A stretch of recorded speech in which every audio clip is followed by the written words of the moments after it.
여호와 신앙과 바알 종교 세 번째 시간입니다. 구약 성경은 여호와 신앙과 바알 종교의 대결을 보여줍니다. 여호와 신앙에는 성전이 있었고 바알 종교에는 신전이 있었습니다. 그러나 성전과 신전에 대한 생각은 전혀 달랐습니다. 바알 숭배자들은 바알 신이 실제로 그 신전 안에 살면서 숭배를 받는다고 믿었습니다. 그래서 웅장하고 화려하게 신전을 짓고 정성스럽게 조각한 신상을 세운 다음에 거기에 절을 했습니다. 하지만 여호와를 믿는 신앙인들은 하나님이 성전에 거하신다라는 말을 대단히 조심스러워했습니다.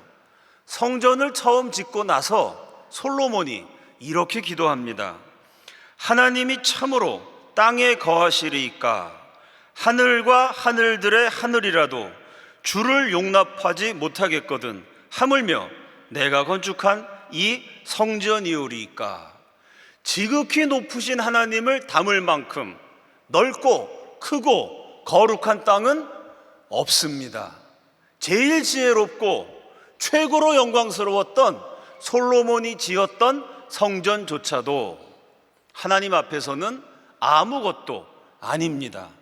하늘과 하늘들의 하늘이라도 감히 전능하신 하나님을 담지는 못합니다.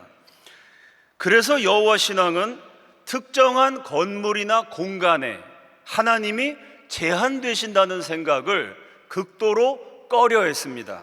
거룩한 땅, 거룩한 건물, 거룩한 공간이라는 개념이 아니라 거룩한 시간을 강조했습니다. 성경 전체에서 거룩이라는 단어가 제일 처음 나오는 구절, 창세기 2장 3절. 다 함께 읽습니다. 시작.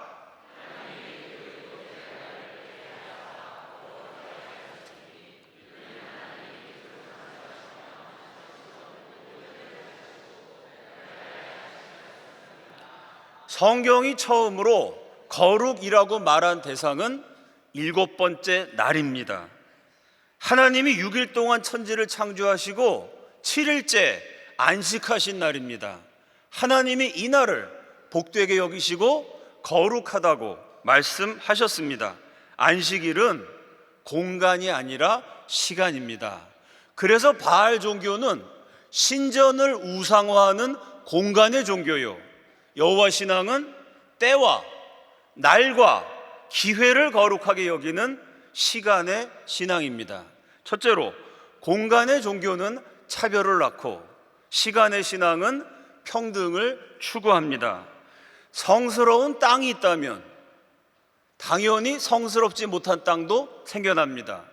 한 장소가 거룩하다면 당연히 그에 따라서 거룩하지 못한 장소도 있게 됩니다. 그래서 거룩함이 공간에 있다고 믿으면 거룩한 곳과 거룩하지 않은 곳, 성스러운 곳과 성스러워하지 않은 곳, 차별을 낳게 됩니다. 바알 신전이 거룩한 곳이라면 시장 바닥은 세속적인 곳이 됩니다. 거룩한 곳에 사는 사람은 높고 고귀한 신분이 되고 세속적인 곳에 거하는 사람은 낮고 비천한 신분이 됩니다. 오늘날에도 공간에 의한 차별은 계속되고 있습니다. 땅값이 얼마이고 아파트가 몇 평이고 학군이 얼마나 좋은지에 따라서 현대판 신분이 나누어집니다. 서울에 사느냐 지방에 사느냐, 서울이면 강남인가 강북인가, 아이들이 다니는 학원은 어느 정도 수준인가, 그 동네에 있는 고등학교에 서울대학교, 명문대학교에 몇 사람이나 입학하는가, 사람들이 이거에 몰두해서 서로 비교하고 차별합니다. 한번 생각해 봅시다. 땅값이 최고로 비싸고 학군이 제일 좋은 지역에 거주하는 사람들, 그들에게는 하루가 48시간일까요? 반대로 땅값이 제일 싸고 학군도 제일 안 좋은 동네에 사는 주민들, 그들에게는 하루가 12시간일까요? 그렇지 않습니다. 땅값은 10배도 차이가 나고 100배도 차이가 납니다. 그런데 공간이라는 것은 이렇게 차이가 나는데 시간은, 하루는 모든 사람에게 공평하게 24시간입니다.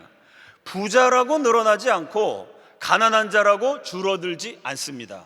배운 자나 못 배운 자나, 있는 자나 없는 자나, 가진 자나 못 가진 자나, 건강한 자나 아픈 자나 상관없이 모두에게 똑같이 하루는 24시간입니다. 그래서 공간의 종교가 차별이라면 시간의 종교는 평등입니다. 시간을 창조하신 하나님은 모든 사람에게 평등하게 하루에 24시간씩을 주셨습니다. 조선의 소설 홍길동전에 나오는 유명한 문장입니다. 길동은 아버지를 아버지라 부르지 못하고 형을 형이라 부르지 못하니 자신이 천하게 난 것을 스스로 가슴 깊이 한탄하였다. 홍길동의 아버지는 양반이었지만 어머니는 하녀였습니다. 하녀가 낳은 천한 소생이 감히 양반인 아버지를 아버지라고 부를 수 없었지요. 이것이 신분에 따라서 사람을 차별했던 조선의 비극입니다.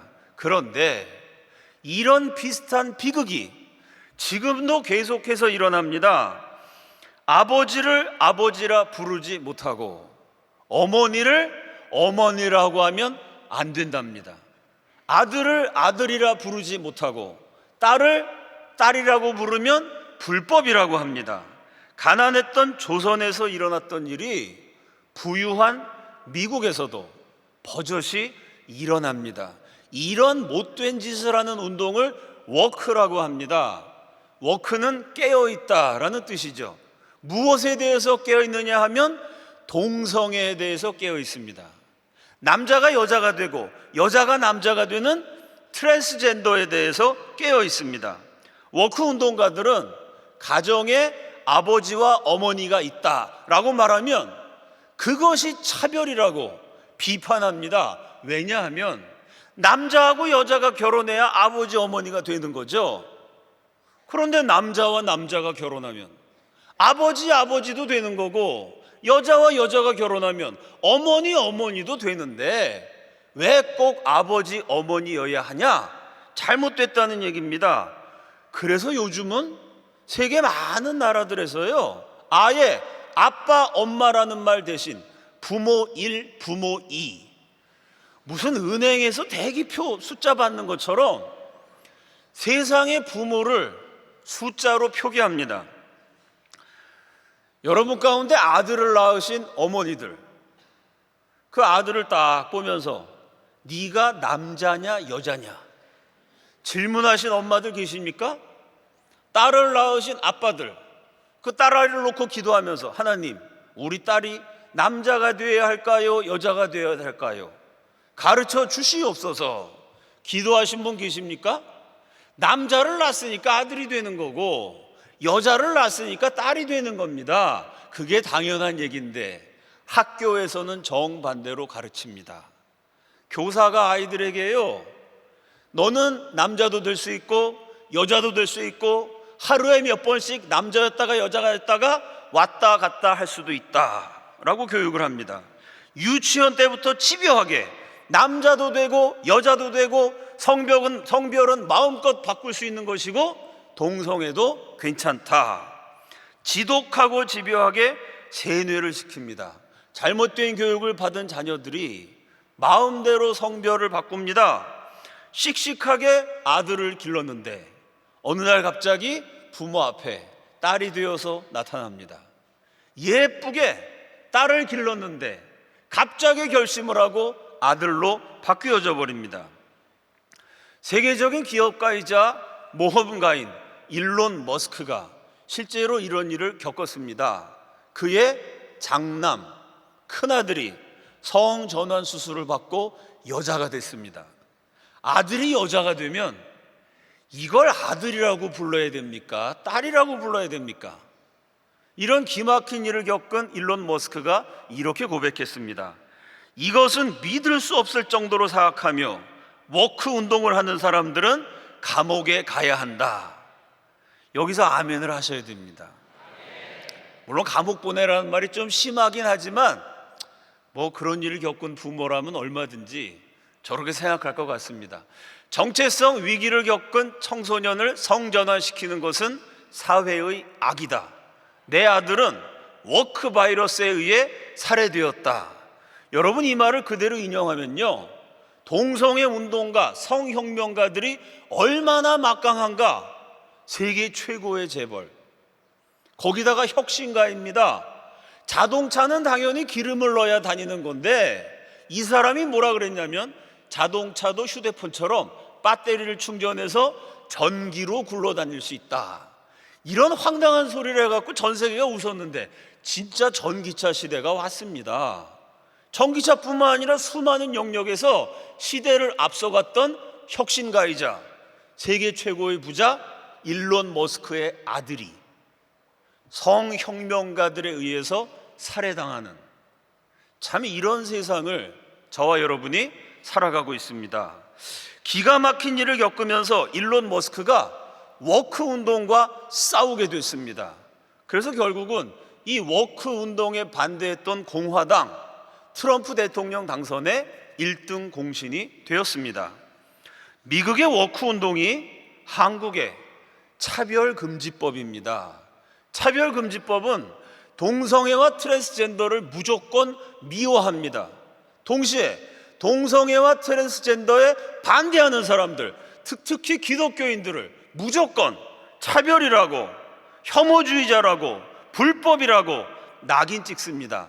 사실상 차별을 금지한다는 좋은 말, 평등이라는 가면을 쓴 지독한 독재이고 무서운 차별입니다.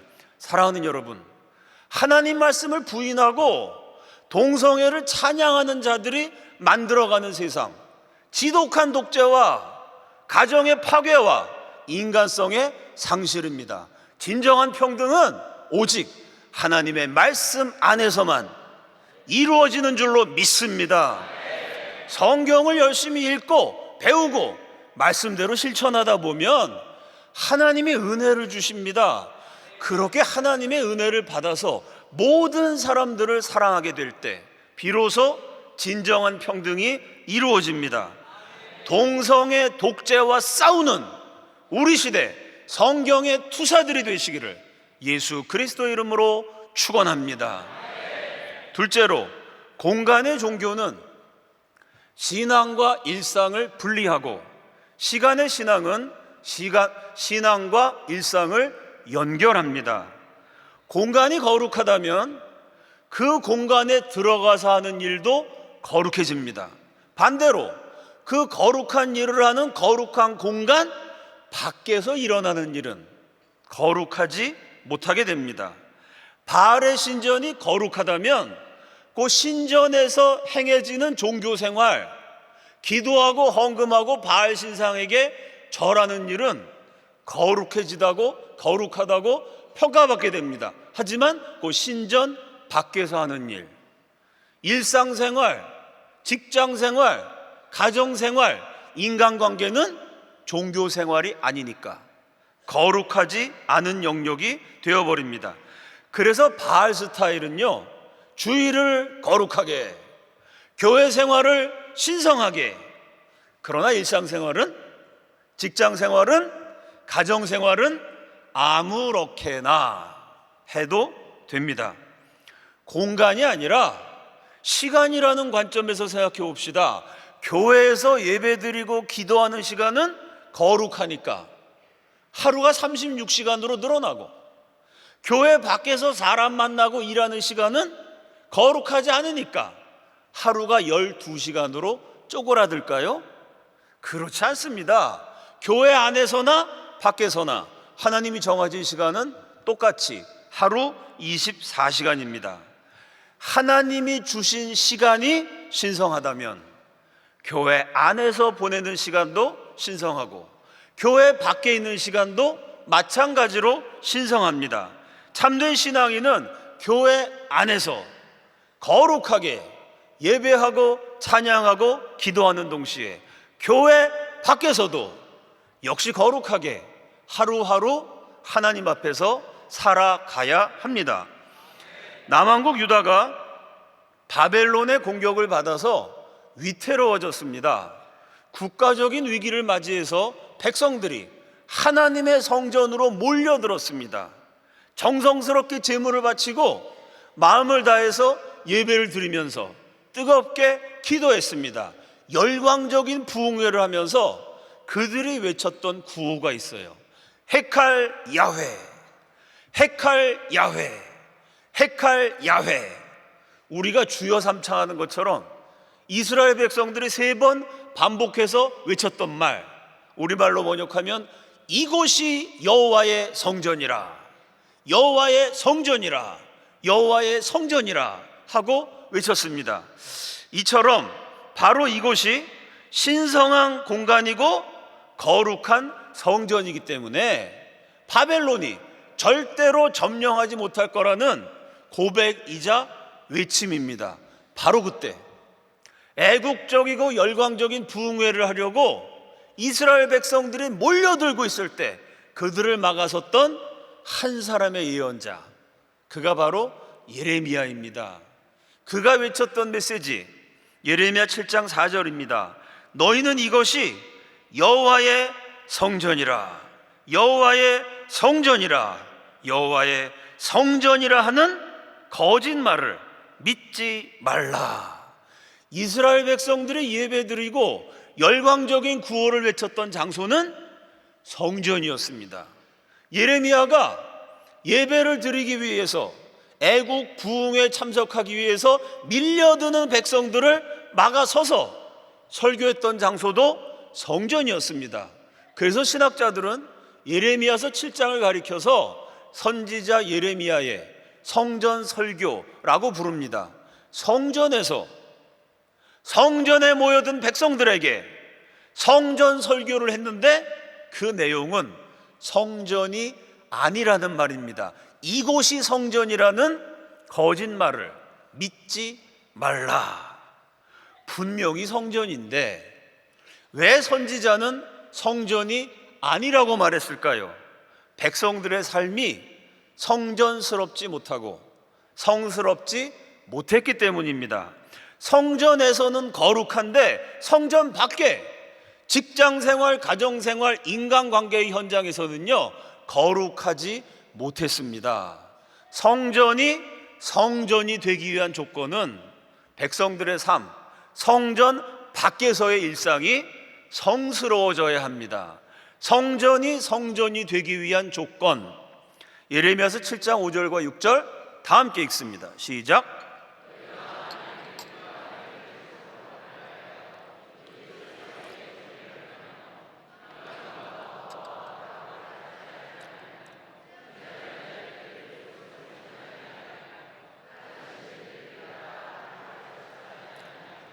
맨 마지막 단어가 아니하면, 하나님 앞에 못된 짓을 아니하면 그때야 비로소 성전이 성전이 된다는 말씀입니다.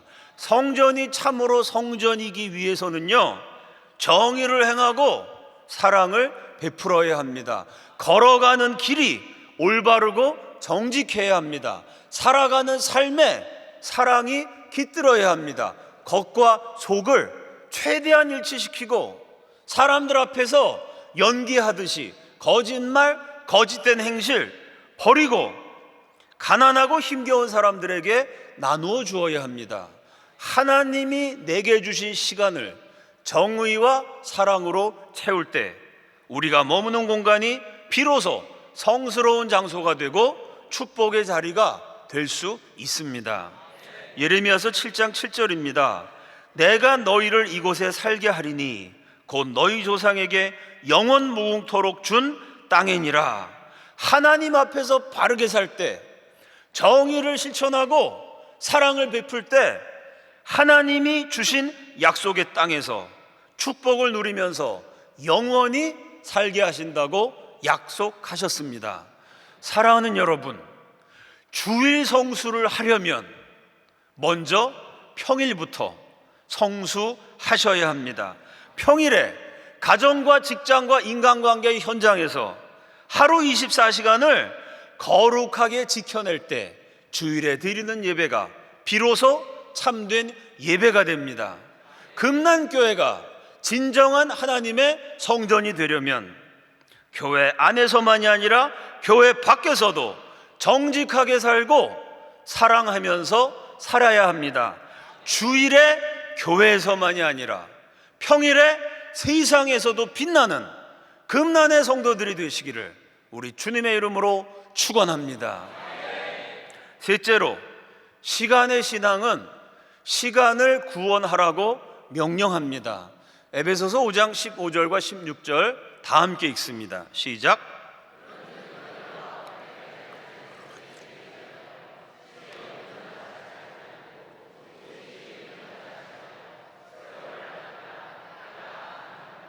세월을 아끼라 라는 명령에서 아끼라 라는 단어, 구원하다, 속량하다, 건져내다 라는 뜻입니다. 저와 여러분을 구원하신 분이 있습니다. 누구이시죠? 어떻게 구원하셨죠? 예수님이 십자가에 달려서 죽으심으로 저와 여러분을 죄에서 구원하시고 형벌에서 속량하시고 지옥으로부터 건져내셨습니다.